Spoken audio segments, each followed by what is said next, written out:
नमो नमः। परमादरणीयाः गुरवः, भावी शिक्षकाः, प्रियाः संस्कृतबान्धवाः, भारतीयशिक्षकप्रशिक्षणसंस्थानस्य शिक्षार्थप्रकल्पद्वारा आयोजिता एषा व्याख्यानश्रेणिः।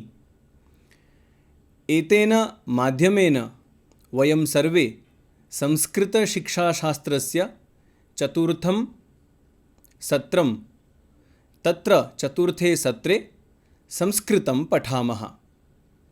अद्य एतद् समग्रश्रेण्याः अन्तिमं व्याख्यानम् अस्ति। अस्मिन् व्याख्याने वयं सर्वेपि चतुर्थस्य पाठस्य पुनः अपूर्णं भागं पठामः। अर्थात् चतुर्थस्य पाठस्य संस्कृतपद्यानि इति विभागस्य द्वितीयः भागः एषः। अस्मिन् द्वितीयभागे किं किं पठामः? आगच्छन्तु पश्यामः। अद्य वयं सर्वे चतुर्थे पाठे द्वितीयभागे पठिष्यामः उपनिषद्प्रार्थना स्तोत्रं च, तथैव अन्यः अंशः शुभकामना प्रहेलिकाश्लोकाः च। तत्र सर्वप्रथमम् उपनिषदे विद्यमानः अत्यन्तं महत्त्वपूर्णः उपदेशः अर्थात् शिक्षावल्ली। वयं सर्वेपि जानीमः, प्रमुखाः 10 उपनिषदः विद्यन्ते। उपनिषदः वेदस्य अनुवर्तिग्रन्थाः इति वयं सर्वेपि जानीमः। उपनिषद् इत्यत्र तैत्तिरीयोपनिषदि विद्यते एषा शिक्षावल्ली। शिक्षावल्ली इत्यत्र 11 अनुवाकः, तस्य 11 अनुवाकस्य एषः प्रथमः मन्त्रः। वेदमनूच्याचार्योऽन्ते वासिनमनुशास्ति, सत्यं वद धर्मं चर स्वाध्यायान् मा प्रमदः, आचार्याय प्रियं धनमाहृत्य प्रजातन्तुं मा व्यवच्छेत्सीः, सत्यान्न प्रमदितव्यम् धर्मान्न प्रमदितव्यं, कुशलान्न प्रमदितव्यं, भूत्यै न प्रमदितव्यं, स्वाध्यायप्रवचनाभ्यां न प्रमदितव्यम्। मित्राणि, शिक्षण अवस्थायां यदा वयं सर्वे भावी निर्माणार्थं गुरुकुलं, विद्यालयं, महाविद्यालयं, विश्वविद्यालयं वा गच्छामः, तदा तत्र शिक्षणं यदा समाप्तं भवति, जब हमारी शिक्षा संपन्न होती है, ये बात है उस समय की जब गुरुकुल परंपरा एकदम समृद्ध थी हमारे देश में। तो गुरुजी स्व छात्रान् वैदिक शिक्षण समाप्ति पश्चात आचार्यः अर्थात गुरुदेवः आश्रम शिष्यान् उद्दिश्य अनुशासनं पाठयति स्म। वो अनुशासन पढ़ाते थे। किम अनुशासनं पाठयति? क्योंकि अभी उन्हें पता है अध्ययन संपन्न करने के पश्चात मेरा छात्र समाज में जा रहा है, समाज का एक उत्तरदायित्ववान नागरिक बनने जा रहा है।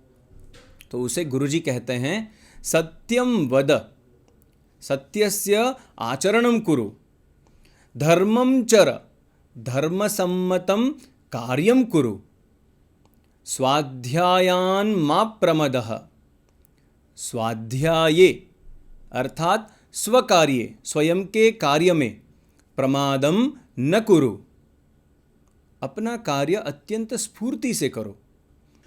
आचार्यः यद इच्छति, आचार्य से यद इष्टम अस्ति, इष्टम अभिलषितम, उनका जो अभिलषित है वो, तद वस्तुजातं वा यत्किमपि तद आचार्याय आनीय, आचार्य के लिए वो ला करके, कैसे लाना है? पुरुषार्थेण भिक्षया वा आनीय देहि, उनको दीजिए। अनंतरम प्रजातंतुम मा व्यवच्छेत्सिः संतान परंपरायाः छेदनं मा कुरु गृहस्थः च भवतु। आपको लगेगा कि गुरुकुल के आचार्य ऐसी शिक्षा देते थे कि गृहस्थ बन जाओ। यदि कोई वैराग्य में रुचि रखता है, सा भिन्न वार्ता, वो भिन्न विषय है, किंतु अन्यथा गुरुकुल शिक्षा समाप्ति पश्चात कुत्रचित कार्यरतः भवतु गृहस्थ धर्मे प्रवेशं च करोतु इति भावः। क्योंकि कहीं धर्मशास्त्र में भी लिखा है धन्यो गृहस्थाश्रमः। अनंतरम सत्यान्न प्रमदितव्यम, सत्य पालने प्रतिगमनम न भवेत, सत्य पालन करने में पीछे हट नहीं होनी चाहिए। धर्मात् विमुखः मा भव, धर्मे भवतु धर्मात् विमुखः न भवतु इति। तथैव स्वस्य कुशलम भवेत, स्वयं का कल्याण हो, स्वयं का सब कुछ कुशल मंगल हो। तथा सर्वं यत्किमपि अस्ति कार्यं तादृशानां कार्याणाम् उपेक्षा न भवेत इति भावः पूर्वतनमन्त्रे अस्ति। तथा च ऐश्वर्यदायिनी मंगलकर्माणि भवन्ति तेभ्यः मंगलकर्मभ्यः विमुखः न भवेत, उससे विमुख न हो। ऐसे मंगल कार्य करते रहो, उनमें जुड़ते रहो। स्वाध्याय प्रवचनादीनि यानि कर्माणि सन्ति, यहाँ पर स्वाध्याय कहने का तात्पर्य जो आपने अध्ययन किया है, उस किए हुए अध्ययन का निरंतर पुनरावर्तन, उसको स्मरण में रखना, उसे कहते हैं स्वाध्याय। और प्रवचनादीनि कर्माणि, क्योंकि प्रवचन करोगे, जो आपने अध्ययन किया है उसके बारे में चर्चा विमर्श किसी के साथ शास्त्रार्थ अथवा वाद विवाद करोगे, तभी तो वो जो हमारी विद्या है सा विद्या संजीविता भविष्यति। अतः तानि कर्माणि निरंतरं भवेयुः, तेषां कर्मणाम् उपेक्षा न भवेत् इति भावः। मित्राणि, एषः प्रथमः मन्त्रः शिक्षावल्याः 11 अनुवाकस्य। इदानीं द्वितीयं मन्त्रं पश्यामः। द्वितीयमन्त्रे देवपितृकार्याभ्यां न प्रमदितव्यं, मातृदेवो भव पितृदेवो भव आचार्यदेवो भव अतिथिदेवो भव, यान्यनवद्यानि कर्माणि तानि सेवितव्यानि नो इतराणि, यान्यस्माकं सुचरितानि तानि त्वयोपास्यानि, तानि सुचरितानि त्वया उपास्यानि। अत्र सरलं भावार्थं पश्यामः चेत् देवपितृकार्याभ्यां, देवकार्यम् अर्थात् ईश्वर उपासना, पितृकार्यम् अर्थात् मातृपितृभ्यां निर्दिष्टानां कार्याणां वहनम। पहले तो ईश्वर की उपासना, वो जो परम चैतन्य है उसको मानना, उसमें श्रद्धा रखना, उसकी उपासना करना। पितृकार्यम अर्थात मातृपितृभ्यां निर्दिष्टम, उनके द्वारा निर्दिष्ट हुए कार्यों का वहन करना, उन्हें संपन्न करना। तत्र श्रद्धा तथा कर्तव्य भावः च वो आवश्यक है। क्यों? कई बार ऐसा होता है चिढ़ के हम काम करते हैं, नहीं करना होता है, किंतु अत्र कथयति मातृपितृभ्यां निर्दिष्टं कार्यं करणीयमेव, तस्य वहनं करणीयम्। मातृदेवो भव, पितृदेवो भव, आचार्य देवो भव, अतिथि देवो भव। यहाँ पर जो बताया मातृ, पितृ, आचार्य और अतिथि, एतान सर्वान प्रति, इन सभी के प्रति श्रद्धा, सम्मान, सेवा भावः च भवेत। आज हम देखते हैं इस प्रकार के चलचित्र बनते, अतिथि तुम कब जाओगे। वस्तुतः सा एका परिकल्पना न उचिता। अत्र कथयति अतिथि देवो भव, तथा देववत् आदरः करणीयः। जैसे हम देव में, परमात्मा में श्रद्धा रखते हैं, वैसी ही श्रद्धा माता के प्रति, पिता के प्रति, आचार्य के प्रति, आचार्य अर्थात शिक्षकः, गुरुः, अध्यापकः, और अतिथि देवो भव, अतिथि के प्रति हमारे अंदर ऐसे भाव होने चाहिए। यानी निंदनीयानि कर्माणि न सन्ति, जैसे देखिए यहाँ पर यानी अनवद्यानि कर्माणि, अनवद्यानि अर्थात निंदनीयानि न सन्ति तानि कर्माणि, जो कार्य निंदनीय नहीं है उनका सेवन करो। तानि सेवितव्यानि, तानि सेवनीयानि, अन्यानि न। अग्रे लिखितम् अस्ति नो इतराणि, नो इतराणि, अन्यानि कार्याणि न। निंदनीयानि कर्माणि न सेवितव्यानि, अनिंद्य कर्माणि सेवितव्यानि। पुनः यानि अस्माकं सुचरितानि, अस्माकं यानि यानि श्रेष्ठानि कर्माणि सन्ति। अस्माकं, ये कौन कह रहा है? आचार्य, गुरुदेव कह रहे हैं अपने छात्रों से, जो छात्र गुरुकुल से शिक्षा संपन्न करने के पश्चात जाने वाले हैं। तो हमारे गुरुजी ये करते थे इसलिए हम भी ये करेंगे, नहीं। यानी अस्माकं श्रेष्ठानि कर्माणि सन्ति, जो जो हमारे श्रेष्ठ कर्म हैं, तानि तानि एव अनुकरणीयानि, उन सभी श्रेष्ठ कर्मों का अनुकरण करना चाहिए। अन्यानि न। क्यों? अंततो गत्वा गुरुः, आचार्यः, शिक्षकः वा मनुष्याः एव, सर्वेषां गुणदोषाः भवन्त्येव। इसलिए उपनिषद प्रार्थना में ये कह दिया गया कि उनके सुचरितों का, उनके श्रेष्ठ कर्मों का अनुकरण करना चाहिए इति भावः। एषः द्वितीयः मंत्रः। तृतीये मंत्रे पश्यामः। ये के चास्मच्छ्रेयांसो ब्राह्मणाः तेषां त्वया आसनेन प्रश्वसितव्यं, श्रद्धया देयम् अश्रद्धया अदेयम्, श्रिया देयम् ह्रिया देयम् भिया देयम् संविदा देयम्। अथ यदि ते कर्म विचिकित्सा वा वृत्त विचिकित्सा वा स्यात्, ये तत्र ब्राह्मणाः सम्मर्षिणः युक्ता आयुक्ताः अलूक्षा धर्म कामाः स्युः। ये तीसरा जो मंत्र है इसको यहाँ पर आधा किया है।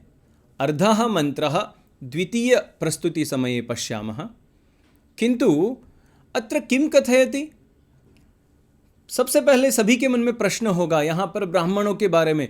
ब्राह्मणः अर्थात जो जनेऊ पहनते हैं, जो अपनी जाति से ब्राह्मण है, वो ब्राह्मण नहीं। अत्र ब्राह्मण इति शब्दस्य अर्थः अस्ति ये केच अस्माकम् अपेक्षया श्रेष्ठाः ब्रह्मचारिणः ज्ञानिनः भवन्ति। जो कोई भी हमारी अपेक्षा, मतलब गुरुजी छात्रों से कह रहे हैं कि आपकी अपेक्षा अगर आपको लगता है कश्चित् अन्यः अधिकः ज्ञानी अस्ति, तेषां ज्ञानीजनानां आसनादिदानेन सत्कारः करणीयः।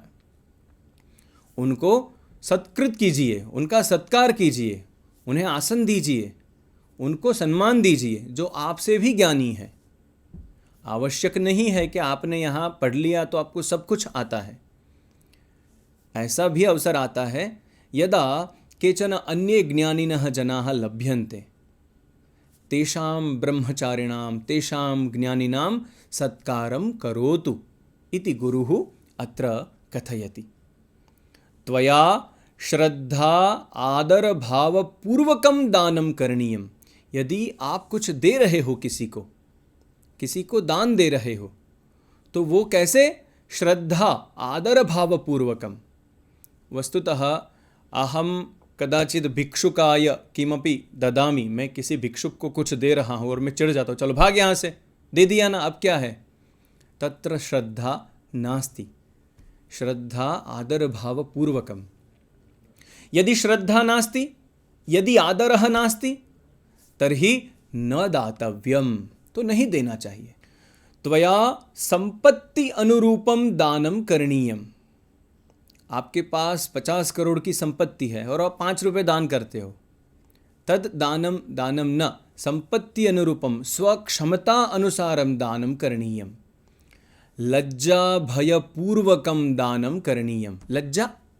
लज्जा से, लज्जित होकर के दान देना चाहिए। क्यों ये भाव? कारणम लज्जिताः भूत्वा यदि दद्मः तर्हि अहंकारः न प्रविशति। अरे मैं इतना ही दे पाया, मैं इतना ही कर पाया, चाहे कितना भी आप कीजिए, परंतु वो भाव हमारे मन में लाना पड़ेगा। श्रिया देयम ह्रिया देयम भिया देयम। हाँ, पहले क्या कहा? श्रिया देयम, संपत्तिवान होकर के आपके पास जैसी संपत्ति है उसके अनुरूप। ह्रिया देयम, लज्जापूर्वकम देयम। भिया देयम, भयपूर्वकम दानम करणीयम। मैं नहीं करूँगा, मैं नहीं दूंगा तो उसकी लाठी पड़ेगी। मेरे पास है तो मुझे अपरिग्रह करके देना चाहिए। सहानुभूतिपूर्वकम दानम करणीयम, श्रद्धया देयम। क्षम्यताम, सहानुभूतिपूर्वकम दानम अर्थात अत्र पश्यामः संविदा देयम, अर्थात सहानुभूतिपूर्वकम दानम करणीयम। तथापि यदि तव कर्म मार्गे आचरण विषये शंका स्यात्, यदि आपको शंका हो रही है कि मैं ठीक कर रहा हूँ या नहीं कर रहा हूँ, मेरा व्यवहार उचित है या नहीं है, तर्हि तत्र ये विचारशीलाः ब्रह्मचारिणः स्युः। जहाँ आप रहते हैं, जहाँ आप विचरण करते हैं, वहाँ यदि कोई ऐसे ज्ञानी मिले तो उन विचारशील ज्ञानी के पास जाकर के ये अन्येषां द्वारा संचालिताः न स्युः, जो अन्यों के बताए गए मार्ग पर चलने वाले न हो, जिनका मार्ग प्रशस्त हो, जो धर्म मार्ग पर चलते हों, धर्मपरायणाः स्युः। कठोराः व क्रूराः न स्युः, वो कठोर और क्रूर न हो। ऐसे जो ब्रह्मचारी है वो जैसा व्यवहार कर रहे हों, तस्य व्यवहारस्य अनुकरणम करणीयम। पहले हम उस तीसरे मंत्र का आधा भाग देखेंगे। यथा ते तत्र वर्तेरन् तथा तत्र वर्तेथाः अथाभ्याख्यातेषु ये तत्र ब्राह्मणाः सम्मर्षिणः युक्ता आयुक्ताः अलूक्षा धर्मकामाः स्युः यथा तेषु वर्तेरन् तथा तेषु वर्तेथाः एष आदेशः एष उपदेशः एषा वेदोपनिषत् एतद् अनुशासनम् एवम् उपासितव्यम् एवम् उच एतत् उपास्यम्। तैत्तिरीयोपनिषदः शिक्षावल्याः एकादशस्य अनुवाकस्य एषः तृतीयः मन्त्रः। अस्मिन् मन्त्रे अपूर्णं भावार्थं प्रथमं पश्यामः।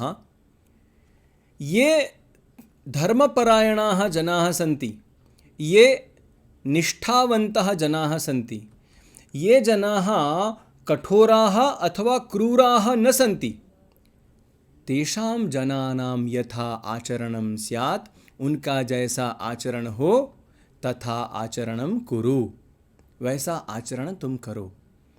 पुनश्च यदि कश्चित् जनः एतेषां विचारशीलानां धर्मपरायणानां श्रद्धावतां कोमलानां अक्रूराणां द्वारा अपराधित्वेन घोषितः स्यात् तर्हि त्वम् अपि तेन सह तथैव व्यवहारं कुरु। ये जो ज्ञानी लोग हैं, ये जो बुद्धिजीवी हैं, ये जो धर्मपरायण हैं, एते ये श्रद्धावन्तः सन्ति, एते कठोराः ये न सन्ति, कोमलाः सन्ति। इनके द्वारा जिसके साथ अपराधी जैसा व्यवहार किया जाए, क्योंकि उन्होंने सोच समझकर ही उसे अपराधी घोषित किया, वो आप अपने विवेक से तर्हि त्वमपि तेन सह तथैव व्यवहारं कुरु, क्योंकि उन्होंने कहा है कि ये दुष्ट है तो मतलब कुछ तो होगा, उनके साथ वैसा व्यवहार करो, मतलब दूर रहो उनसे। अंतरम स्थापयतु एतदेव विधानम अस्ति, यही बात है। एषः एव उपदेशः, एषा एव वेदस्य उपनिषद, अनेन ज्ञान आधारेण त्वया धर्म पालनम करणीयम। इसी ज्ञान के आधार पर तुम्हें धर्म का पालन करना चाहिए इति। मित्राणि, अत्र त्रयः मंत्राः शिक्षावल्याः प्रदत्ताः। चतुर्थः मंत्रः प्रार्थनारूपेण अस्ति। चतुर्थः मंत्रः अर्थात् तैत्तिरीयोपनिषदः शिक्षावल्याः अनुवाकः 12, तस्य प्रथमः मंत्रः।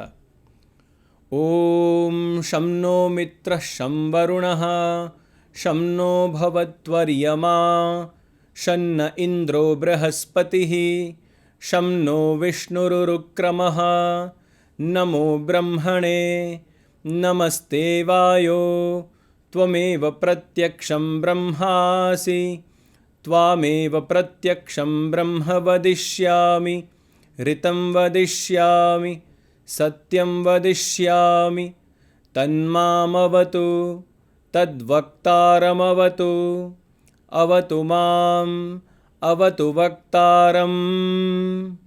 ॐ शान्ति शान्ति शान्तिः।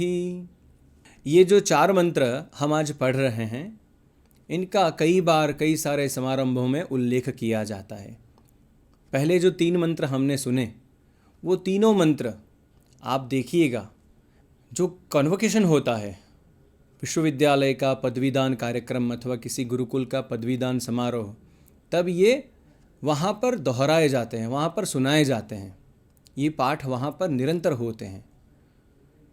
अतः एतेषां मंत्राणां निरंतरम अध्ययनं कुर्मः।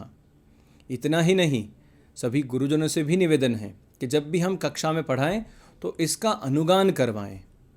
एक छोटा सा टुकड़ा मैं गाऊं, उसके बाद मेरे छात्रगण गाएं। ओम शं नो मित्रः शं वरुणः,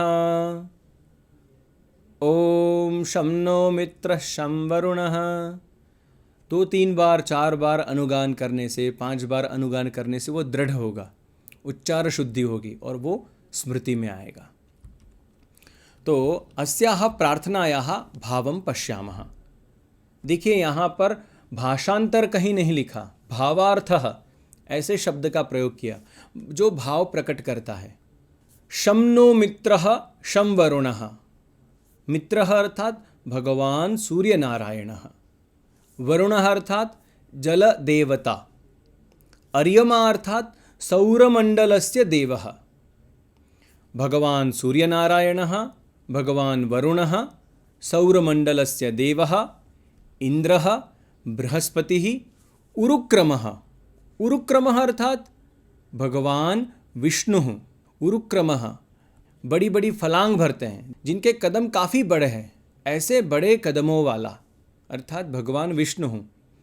इति एवं एते सर्वे देवाः अस्माकं कल्याणं कुर्युः इति प्रार्थना। ब्रह्मणे नमः। जो ब्रह्म है, जो समग्र सृष्टि में व्याप्त है, उस ब्रह्म को नमस्कार। वायुदेवाय नमः। त्वम एव प्रत्यक्षं ब्रह्म असि। तुम ही प्रत्यक्ष जो दिखाई देते हो, जो प्रत्यक्ष है वो भी, जो अप्रत्यक्ष है वो भी, जिसको हम ब्रह्म मानते हैं, तद तद ब्रह्म असि। अतः त्वाम एव प्रत्यक्ष रूपेण ब्रह्म वदिष्यामि, ऋतं वदिष्यामि। ऋतम अर्थात उचितम, यथार्थम वदिष्यामि, मैं यथार्थ कहूँगा। सत्यम वदिष्यामि, मैं सत्य कहूँगा। सह ब्रह्म मम रक्षणं कुर्यात्, सह ब्रह्म आचार्यस्य रक्षां कुर्यात् इति एषः वैदिकप्रार्थनामन्त्रः कथयति। मित्राणि, उपनिषत् प्रार्थना इत्यनेन सह एकं स्तोत्रमपि स्थापितम् अस्ति। स्तोत्रस्य नाम निर्वाणषट्कम्। अस्य स्तोत्रस्य रचयिता आदिशङ्कराचार्यः। वयं सर्वेपि जानीमः अद्वैतसिद्धान्तस्य प्रवर्तकः आदिशङ्कराचार्यः। आदिशङ्कराचार्येण बहूनि स्तोत्राणि रचितानि। तानि सर्वाणि अपि स्तोत्राणि सुमधुराणि आनन्ददायिनी च सन्ति। ततः एकं स्तोत्रं स्वीकृतं, यतोहि अस्मिन् स्तोत्रे एकः विशिष्टः भावः अस्ति। चिन्तां न कुर्वन्तु, मम कर्कशध्वनिना अहम् एतस्य गानं न करिष्यामि, अपितु अहं निवेदयामि यूट्यूब् माध्यमेन अथवा अन्योन्य अन्तर्जालमाध्यमेन एतस्य गानं कुर्मः, अनुगानं च कक्षायां कारयामः। मनोबुद्ध्यहङ्कारचित्तानि नाहं, न च श्रोत्रजिह्वे न च घ्राणनेत्रे, न च व्योमभूमिर्न तेजो न वायुः, चिदानन्दरूपः शिवोऽहं शिवोऽहम्। न च प्राणसंज्ञो न वै पञ्चवायुः, न वा सप्तधातुर्न वा पञ्चकोशः, न वाक्पाणिपादौ न चोपस्थपायु, चिदानन्दरूपः शिवोऽहं शिवोऽहम्। हम जिन्हें ईश्वर, चैतन्य, ब्रह्म मान बैठे हैं, वो सब कुछ मैं नहीं हूँ, ऐसा वो परम चैतन्य कह रहा है। इस स्तोत्र में रचयिता भगवान शंकराचार्य जी कहते हैं, मैं मन नहीं हूँ, मैं बुद्धि भी नहीं हूँ, मैं अहंकार भी नहीं हूँ, मैं चित्त भी नहीं हूँ, मैं श्रोत्र और जिह्वा भी नहीं हूँ, मैं नासिका भी नहीं हूँ, मैं न आकाश हूँ न भूमि हूँ, न तेज हूँ न वायु हूँ। चिदानंद रूपः, मैं चित आनंद स्वरूप, शिवोऽहं शिवोऽहम्, अहम शिवः अस्मि, अहम शिवः अस्मि। शिवः अर्थात कल्याणकर्ता, मैं कल्याण करने वाला हूँ, मैं सबका भद्र करने वाला हूँ। फिर यहाँ पर अलग अलग अलग अलग अलग अलग व्याख्याएं दी गई कि मैं ये नहीं हूँ जो आप सोच रहे हो। कुल मिला के षड् श्लोकाः, अतः षट्कम्। न मे द्वेष रागौ न मे लोभ मोहौ, मदो नैव मे नैव मात्सर्य भावः, न धर्मो न चार्थो न कामो न मोक्षः, चिदानन्दरूपः शिवोऽहं शिवोऽहम्। न पुण्यं न पापं न सौख्यं न दुःखं, न मंत्रो न तीर्थं न वेदा न यज्ञाः, अहं भोजनं नैव भोज्यं न भोक्ता, चिदानन्दरूपः शिवोऽहं शिवोऽहम्। न मे मृत्युशंका न मे जातिभेदः, पिता नैव मे नैव माता न जन्म, न बन्धुर्न मित्रं गुरुर्नैव शिष्यः, चिदानन्दरूपः शिवोऽहं शिवोऽहम्। 5 श्लोक में यहाँ पर ये बताया गया है कि जो आप मान रहे हो कि मैं ये हूँ, परमात्मा ये है, परम चैतन्य जो है वो ये है, नहीं, वो कुछ भी नहीं। मैं कौन हूँ? अंतिमे षष्ठे श्लोके रचयिता उत्तरम ददाति, हम सभी के लिए। अहम निर्विकल्पः निराकाररूपः विभुत्वाच्च सर्वत्र सर्वेन्द्रियाणां, सदा मे समत्वं न मुक्तिर्न बन्धः, चिदानन्दरूपः शिवोऽहं शिवोऽहम्। अहं निर्विकल्पः, मम कल्पनां कर्तुं न शक्नुवन्ति। अहं निराकाररूपः, मम आकारः अपि नास्ति, मम स्वरूपम् अपि नास्ति। विभुत्वाच्च सर्वत्र सर्वेन्द्रियाणां, विभुत्वात् अर्थात क्षितिः यत्र अस्ति, समग्र विश्वे व्याप्तः अस्मि। कहाँ पर? सर्वत्र, सर्वेन्द्रियाणां, जो इंद्रिय धारण करने वाले हैं सभी में मैं हूँ, पूरे विभु में, समग्र सृष्टौ अहम व्याप्तः अस्मि। और फिर भी सदा मे समत्वम, सदा मम किमस्ति? समत्वम अस्ति, समत्वभावः, इक्विलिटी, समान भावः अस्ति। न मुक्तिः न बन्धः, मुक्तिः अपि नास्ति, बन्धनम् अपि नास्ति। अहं तु चिदानन्दरूपः शिवः अस्मि, शिवः अस्मि। मित्राणि, भवतां मनस्सु प्रश्नः स्यात्, इतने सारे स्तोत्र हैं, फिर भी ये निर्वाण षट्कं ही क्यों? कारणं निर्वाण षट्के एकं गभीरं चिन्तनम् अस्ति। जीवनस्य एकः उच्चः आदर्शः अस्ति। मम करबद्धं निवेदनम् अस्ति, भवन्तः सर्वेपि संस्कृतस्तोत्रसाहित्ये अस्य स्तोत्रस्य विशिष्टम अभ्यासम कुर्वन्तु। इसके बहुत गहन अर्थ को पढ़िएगा। अहम आदरणीयान् गुरुवर्यान् अपि प्रार्थयामि, अस्य श्लोकस्य गानम् अनुगानसहितं कक्षायां भवतु। न केवलं तावदेव, एतत् स्तोत्रं सर्वेपि छात्राः कंठस्थं कुर्वन्तु इति।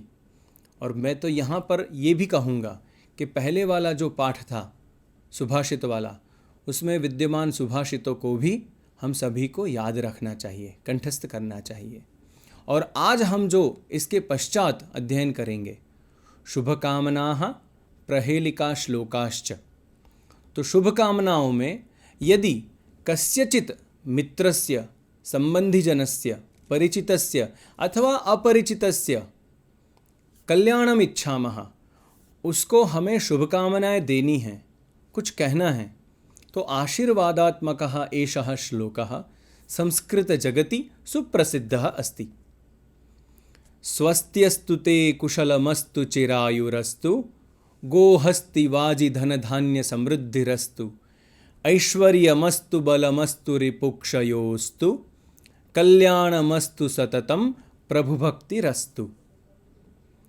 स्वस्ति अस्तु, कल्याणम अस्तु, आपका कल्याण हो। कुशलम अस्तु, आपका कुशल हो। चिरायुः अस्तु, आपका जीवन दीर्घ हो, लंबा आयुष्य आप प्राप्त करें। गो हस्ति वाजि धन धान्य समृद्धि ही अस्तु। गो गाय, हस्ति गजः, वाजि अश्वः, धन धनम संपत्ति ही, धान्यम अन्नम, समृद्धि ही अस्तु, ये सब कुछ आपके पास हो। ऐश्वर्यम अस्तु, ऐश्वर्यम प्राप्तम भवतु। बलम अस्तु, सब कुछ हो और बल ही ना हो, शरीर में ताकत ही ना हो तो क्या कामना। सब कुछ हो, शरीर में सब कुछ विद्यमान हो और शक्ति ही ना हो तो कह लाभः। अतः बलम अस्तु। रिपुक्षयः अस्तु, रिपु अर्थात शत्रुः, शत्रुणां नाशः अस्तु। कल्याणम अस्तु, कल्याणम भद्रम, आपका भला हो। सततम, एतत् सर्वं सततम अस्तु, और प्रभु भक्ति ही अस्तु। ईश्वर की, परमात्मा की निरंतर भक्ति आपके जीवन में रहें। यहाँ पर पाठ भेद भी मिलता है। कभी कभी यहाँ पर हम देखते हैं वंशे सदैव भवताम हरिभक्तिरस्तु, ऐसा भी कहा है। आपके वंश में सदा परमात्मा की भक्ति रहे, आप सदा ईश्वर का अनुग्रह प्राप्त करते रहें। इति एषः आशीर्वादात्मकः श्लोकः। शुभकामनावसरे विवाहावसरे वयम् एतादृशस्य पद्यस्य गानं कुर्मः, तदा विद्यमानाः सर्वेपि जनाः आनन्दिताः भवन्ति। एकम् उत्तमं वातावरणं च तत्र निर्मितं भवति। अन्ते शुभकामना विभागे काः काः शुभकामनाः, जन्मदिनशुभकामनाः अथवा कश्चन विशिष्टः प्रसङ्गः अस्ति, विवाहोत्सवः अस्ति अथवा मुण्डनकर्म अस्ति अथवा प्रमोशन्, तस्य पदोन्नतिः अस्ति, एवं बहुविध अवसरेषु वयं शुभकामनाः संस्कृतेन वक्तुं शक्नुमः। जन्मदिनावसरे हार्दं शुभकामनाः, भवतः निरन्तरं प्रगतिः भवतु इति ईश्वरं प्रार्थयामि। इतना ही नहीं, एक वैदिक मंत्र भी है, शतम जीवेम शरदो वर्धमानः। आप शतम जीवेम, आप और मैं 100 वर्ष तक जिए, शरदो वर्धमानः, और 100 शरद ऋतुओं का आनंद ले। उत्सव विशेष शुभकामनाः, उत्सवादीनि दिनानि भवन्ति, यथा दीपोत्सव शुभकामनाः, होलिकोत्सवस्य शुभकामनाः, गीता जयंती उत्सवस्य शुभकामनाः, मकरसंक्रांतिपर्वणः शुभकामनाः, रामनवमी उत्सवस्य शुभकामनाः, मोहरम उत्सवे शुभकामनाः, क्रैस्तजन्मोत्सवस्य शुभकामनाः, भगवतः ईशोः जन्मनः शुभकामनाः, एवं विविधाः शुभकामनाः वयं वक्तुं शक्नुमः। महापुरुषाणां जन्मजयन्ती भवति, विवेकानन्दजयन्ती शुभकामनाः इत्येवं वयं शुभकामनाः पाठयितुं शक्नुमः। तथैव शिष्टाचारावसरे शुभदिनं, सुप्रभातं, हम कहते हैं हैव ए नाइस डे, शुभदिनं, शुभसन्ध्या, सुप्रभातं, शुभरात्रिः, नमो नमः, नमस्कारः, एवं सर्वेषां शुभं भवेत् तदर्थं वयं वदामः। हम ऐसा भी कह सकते हैं, शुभं भवतु, कल्याणं भवतु, सफलतां प्राप्नोतु इति विविधाः शुभकामनाः वयं दातुं शक्नुमः। अस्य समग्रस्य पाठस्य अन्तिमः भागः एषः प्रहेलिकाः, जिसे हम हिंदी में कहते हैं पहेली। पहेलियाँ क्यों, उसका तात्पर्य, तस्य आशयः कः, प्रहेलिकाः किमर्थं, शब्दज्ञानवर्धनं भवति। प्रहेलिकाओं से क्या होता है, शब्द ज्ञानवर्धन होता है, मनोरंजन साधनं भवति, सभासु बुद्धिमत्ता प्रदर्शनं कर्तुं शक्यते, द्व्यर्थक शब्दानाम अवगमनम भवति, जो डबल मीनिंग कहते हैं, द्व्यर्थी शब्दों का अवगमन होता है, हमें समझ में आते हैं। कैसे, उदाहरणार्थम एका प्रचलिता प्रहेलिका विद्यते, केशवं पतितं दृष्ट्वा हर्षनिर्भर पांडवाः। कृष्ण को नीचे गिरा हुआ देख करके पांडव सभी खुश हो गए, प्रसन्न हो गए, और रुदन्ति कौरवाः सर्वे, सभी कौरव जो हैं वो रोने लगे। वो क्या कहते हैं, हा हा केशव केशव, अरे रे गिर गए गिर गए। तो कौन कहता है, अत्र पांडवाः, हर्षनिर्भर पांडवाः, पांडवाः अर्थात मंडूकाः, मेंढक जो हैं वो प्रसन्न हो गए केशव को गिरा हुआ देख करके। के अर्थात जले, शवम पतितम दृष्ट्वा, वहाँ पर शव को गिरा हुआ देख करके, एक मृत शरीर को गिरा हुआ देख करके सभी मेंढक खुश हो गए। तो इसे कहते हैं द्व्यर्थक शब्दानाम अवगमनम। आगच्छन्तु मित्राणि, काश्चन प्रहेलिकाः पठामः।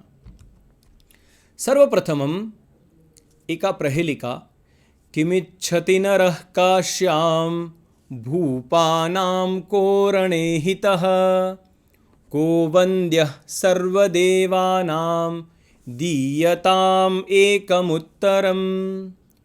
एकम उत्तरम दीयताम, एक ही उत्तर दीजिए। यहाँ पर 3 प्रश्न पूछे गए। नरः, मनुष्यः, काश्याम किमिच्छति, मनुष्य को क्या चाहिए काशी में। तीनों प्रश्न का एक ही उत्तर, ये प्रथम प्रश्न हुआ। भूपानाम कोरणे हितः, भूपानाम अर्थात महाराजानाम, रणभूमि मध्ये युद्धक्षेत्रे भूपानां महाराजानां हितं कुत्र अस्ति? उनका कल्याण, उनका हित कहाँ है, किसमें है? को वन्द्यः सर्वदेवानां दीयताम् एकमुत्तरम्, एकमुत्तरं ददातु। त्रयः प्रश्नाः। उत्तरम् अस्ति मृत्युञ्जयः। किम् इच्छति नरः काश्यां? मृत्युम् इच्छति। भूपानां रणे किम् आवश्यकम्? महाराजाओं को क्या चाहिए युद्ध भूमि में? जयः, मृत्युः, जयः। को वन्द्यः सर्वदेवानां, सभी देवता के लिए वन्द्य, वंदनीय कौन है? मृत्युंजयः। एवं त्रयाणां प्रश्नानाम् एकम् उत्तरम् अस्ति। द्वितीयं श्लोकं पश्यामः। कंसं जघान कृष्णः काशीतलवाहिनी गंगा केदारपोषणरताः कं बलवन्तं न बाधते शीतं। कं संजघान कृष्णः, कृष्णः कस्य वधं कृतवान्? का शीतलवाहिनी गंगा, कुत्र अस्ति गंगा? शीतलवाहिनी गंगा कुत्र अस्ति? के दारपोषणरताः, दार अर्थात पत्नी, पत्नी अथवा संसारे विद्यमानानां जीवानां पोषणार्थं के रताः सन्ति। कं बलवन्तं जनं शीतं न बाधते, किस बलवान व्यक्ति को ठंड नहीं लगती। अत्र पश्यामः प्रथम प्रश्नवाचकः शब्दः कम और उसके पास वाला समजघान, तो सम को आगे के अक्षर के साथ जोड़ेंगे तो जघान वो भी भूतकाल का क्रियापद है। कम सम जघान, कंस को, कम सम जघान कृष्ण, कंस को कृष्ण ने मारा। काशी तलवाहिनी गंगा, गंगा कुत्र वहति? काश्यां वहति। काशी तलवाहिनी गंगा। केदार पोषणरताः, केदार अर्थात कृषि क्षेत्रम, जो कृषि क्षेत्र का पोषण करते हैं, कृषि क्षेत्र को देखते हैं, अच्छे से खेती बाड़ी करते हैं, वही पूरे मानव का, मानव सृष्टि का, संसार का पालन करते हैं। और कंबलवंतम, जिसने कंबल ओढ़ा हुआ है, कुछ ओढ़ के रखा है, कंबलवंतम जनम शीतम न बाधते, उसे ठंड नहीं लगती। इति एवं अत्र यदि अवधानपूर्वकं पश्यामः श्लोके एव उत्तरं प्रदत्तम् अस्ति। अग्रिमा प्रहेलिका। अपदो दूरगामी च साक्षरो न च पंडितः अमुखः स्फुटवक्ता च यो जानाति स पंडितः। यः जनः अस्मिन् श्लोके विद्यमानस्य प्रश्नस्य उत्तरं जानाति सः पंडितः। पश्यामः। अपदः, पदम नास्ति, जिसकी यहाँ पर बात की जा रही है उसके पैर नहीं है, तथापि दूरगामी, वो दूर तक जाता है। साक्षरः, वो साक्षर है, अक्षर जानता है, उसके पास अक्षर ज्ञान भी है। न च पंडितः, किंतु सः पंडितः नास्ति। अमुखः स्फुटवक्ता च, जिसकी बात की जा रही है उसका मुखम नास्ति, अमुखः, मुखमेव नास्ति, तथापि स्फुटवक्ता, वो स्पष्ट वक्ता है, वो कह देता है जो कहना है। अब बताइए किम अस्ति तत्र उत्तरम? उत्तरम अस्ति पत्रम, लेटर, जो संदेश भेजा जाता है ना, वो संदेश वहन करने वाला पत्र। उसके पैर नहीं है फिर भी दूर तक जाता है। साक्षरः किंतु पंडितः नास्ति। अमुखः, मुखम नास्ति तथापि स्फुटवक्ता, पढ़ने वाले को साफ साफ कह देता है जो कहना हो। अग्रे वृक्षाग्रवासी न च पक्षिराजः त्रिनेत्रधारी न च शूलपाणिः त्वग्वस्त्रधारी न च सिद्धयोगी जलं च बिभ्रन्न घटो न मेघः। वृक्षाग्रवासी वृक्षस्य अग्रभागे निवासं करोति, पेड़ के ऊपर आगे के भाग में निवास करने वाला। किंतु न पक्षीराजः, पक्षी नास्ति। त्रिनेत्रधारी, उसकी कितनी आंखें? त्रिनेत्रधारी, 3 आंखों वाला। न च शूलपाणिः, किंतु शिवः नास्ति। तुरंत हमें मन में एक प्रश्न का उत्तर मिलता है कि हाँ, त्रिनेत्रधारी मतलब कौन? शिव न, शिवः न। आगे उत्तर मिलेगा। त्वग वस्त्रधारी, त्वक अर्थात चमड़ी, चमड़ियों के जिसने वस्त्र पहने हैं। अब आप जब उत्तर मिलेगा तब आपको पता चलेगा कि कैसी चमड़ी। त्वग वस्त्रधारी न च सिद्ध योगी, क्योंकि जो सिद्ध योगी होते हैं वो वस्त्र नहीं पहनते। उनके लिए एक शब्द है ना, दिगंबर, दिक अंबरम, दिशा ही है जिनके वस्त्र, तो वो होते हैं सिद्ध योगी। तो वो कहते हैं यहाँ पर प्रश्नकर्ता, न च सिद्ध योगी, सिद्ध योगी अपि नास्ति। जलं च बिभ्रत न घटो न मेघः। जलं ददाति, जलम बिभ्रत अस्ति तथापि न घटः न मेघः। हमें होगा कि भाई जल कौन देता है, तो बोले घड़ा या बादल। न, जलम च बिभ्रत न घटः न मेघः। किम उत्तरम? आम, नारिकेलः, एक नारियल जो है, तत्र जलम अपि अस्ति, त्वग वस्त्रधारी अस्ति, वृक्ष अग्रवासी अस्ति, त्रिनेत्रधारी अस्ति।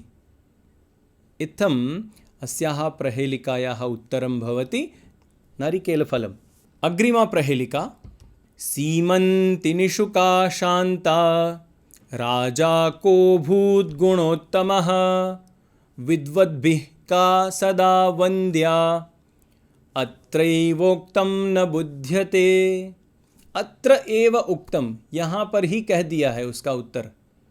अधिकांश प्रहेलिकाओं में यही होता है, उत्तर वहीं पर निहित होता है, आसपास में छिपा हुआ होता है, किंतु वयम न जानीमः।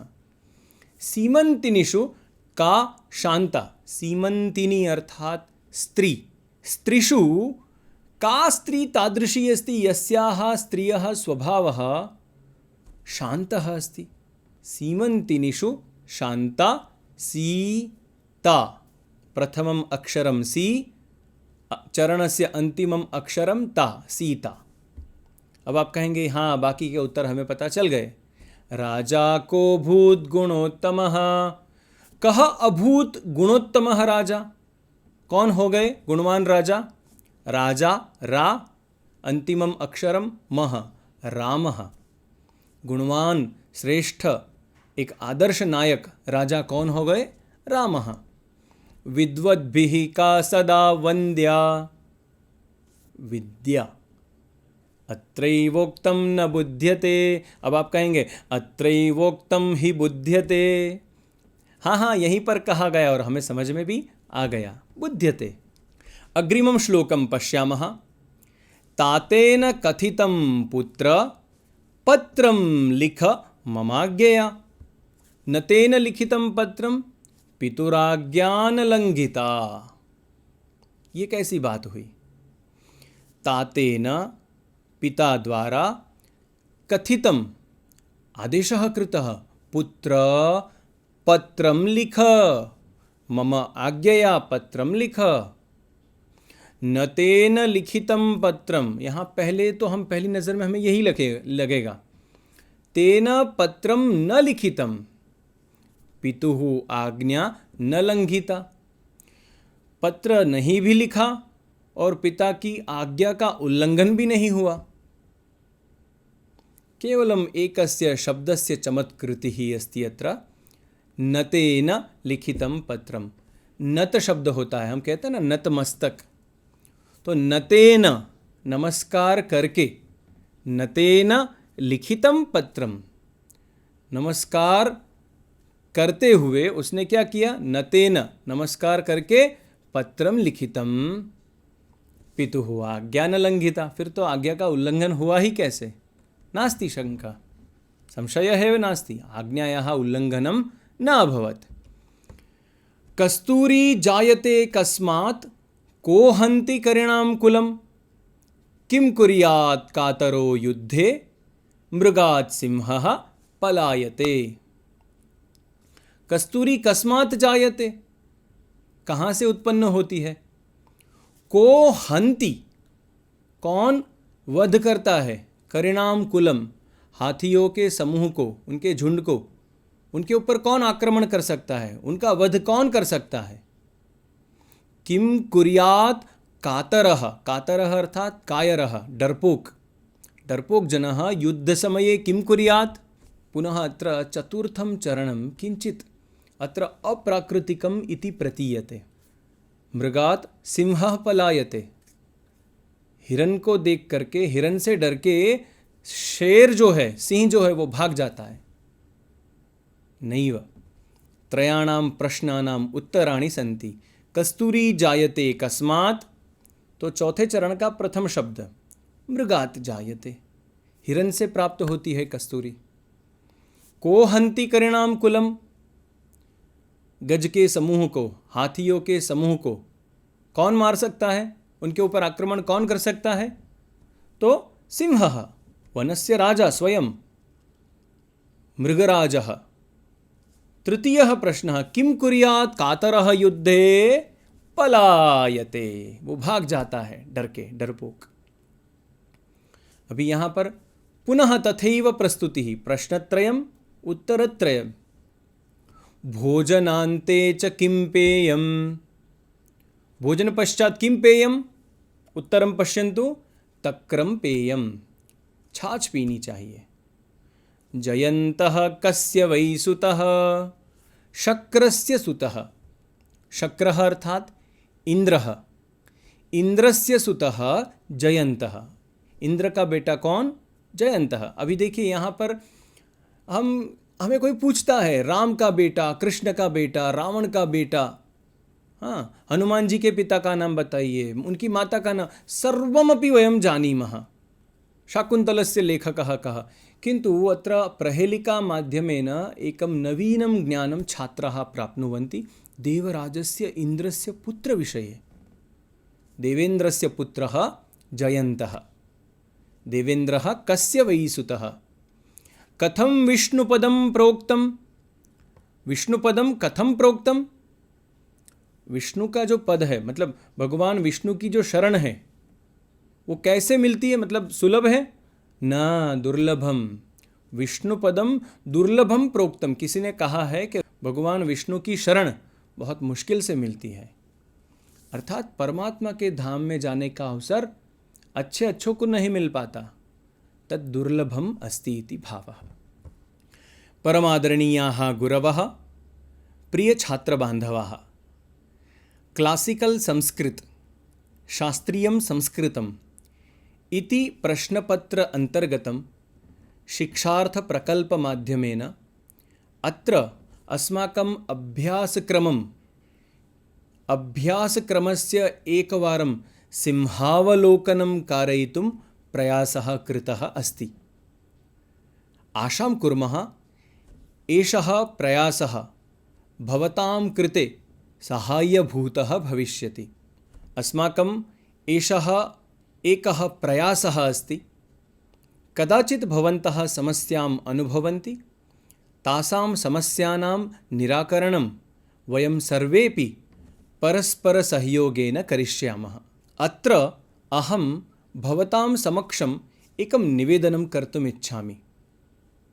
केवलम् एतेषां दृश्यश्राव्यपाठानां दर्शनं कृत्वा अभ्यासक्रमः पूर्णः न भवति। तदर्थम् अत्र उपयुक्तानां पुस्तकानाम्, अत्र उपयुक्तानां यूट्यूब् दृश्यश्राव्यगीतानाम्, अत्र उपयुक्तानां कोशग्रन्थानाम्, अत्र उपयुक्तानां चित्रपदफलकानां भवन्तः अपि स्वस्वकक्षासु प्रयोगं कुर्वन्तु। कारणम् एतत् बहु कष्टदायकम् अस्ति। कदाचित् अहं मम स्व अनुभवं वदामि। संस्कृत शिक्षकं पृष्टवान्, मैंने किसी संस्कृत शिक्षक से पूछा किम भवतः समीपे शब्दकोशः अस्ति वा? बड़ी हैरानी हुई जब उसने उत्तर दिया कि संस्कृत भाषायाम् अपि शब्दकोशः भवति। अतः तथा स्थितिः अस्माकं सर्वेषां छात्राणां न भवतु इति हेतोः वयं पुस्तकानां सङ्ग्रहं कुर्मः, तेषां पुस्तकानाम् अत्र अभ्याससमये उपयोगं कुर्मः। एतदेव न, अस्माकं पुस्तकालयमध्ये अपि समृद्धानि संस्कृतपुस्तकानि भवन्तु। एका प्रसिद्धा पत्रिका केवलं न पर्याप्ता, असङ्ख्यपत्रिकाः सन्ति, मैगज़िन्स् संस्कृत अध्ययनार्थं। तासां पत्रिकाणां ग्राहकाः भवेम। इतरसाहित्यरूपेण तत्सर्वं यदि वयं पठामः, अस्माकं छात्राः पठन्ति, तेषां ज्ञाने, तेषां संस्कृतपाठनकौशले निरन्तरं विकासः भविष्यति इत्यत्र संशयः नास्ति। भवतां सर्वेषां ज्ञानार्थम् अहम् अत्र कानिचन पुस्तकानि दर्शयामि, कृपया पश्यन्तु। मित्राणि, अस्माकं सर्वेषां शब्दज्ञानवर्धनार्थं, शब्द अवलोकनार्थं महत्त्वपूर्णः ग्रन्थः संस्कृत-हिन्दी-शब्दकोशः। एतस्य अपरं नाम आप्टेकोशः। अवश्यं वयं सर्वेपि एनं ग्रन्थं स्वीकुर्मः। एतेषां पुस्तकानां प्रदर्शनस्य तात्पर्यम् एकमेव अस्ति, अस्माकं समृद्धसाहित्ये आपूर्तिः भवतु, और कोई आशय नहीं है। केवल हम इन पुस्तकों का अध्ययन करें, इसी आशय से ये यहाँ पर दिखाए जा रहे हैं। अपरम एकं पुस्तकं सुभाषितानाम् अध्ययनार्थं सुभाषितकल्पतरु। Doctor L.N. पण्ड्या सम्पादकः अस्य पुस्तकस्य। दुर्लभम् एतत् पुस्तकं कर्णावतीनगरे प्रकाशितम्। मित्राणि, सुभाषित अध्ययनार्थं मूलभूतं पुस्तकम् अस्ति सुभाषितरत्नभाण्डागारः। किंतु वहाँ पर आपको केवल मूल श्लोकों का ही अध्ययन करने का अवसर मिलेगा।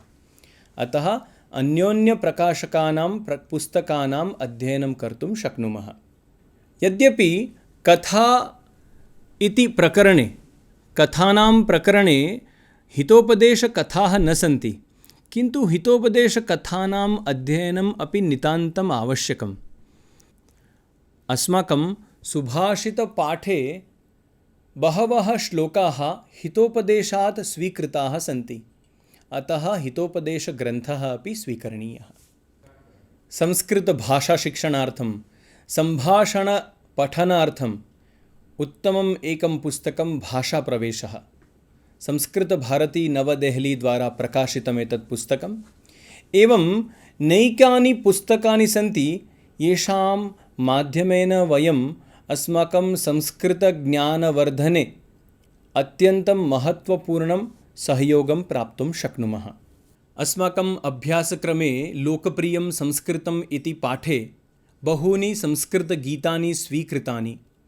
तानि गीतानि गीतमञ्जरी इति पुस्तके सन्ति। गीतमञ्जरी पुस्तकं संस्कृतभारती गुजरात द्वारा प्रकाशितम्। अन्ते च संस्कृतपत्रिकाः। संस्कृतपत्रिकासु अपि सम्भाषणसन्देशः, चन्दमामा, रसना इत्यादयः बह्व्यः पत्रिकाः सन्ति। तासां पत्रिकाणाम् अपि निरन्तरम् अभ्यासं कुर्मः। निरन्तरम् अध्ययनशीलाः भवेम इत्येव प्रार्थना। धन्यवादः। जयतु संस्कृतं, जयतु भारतम्।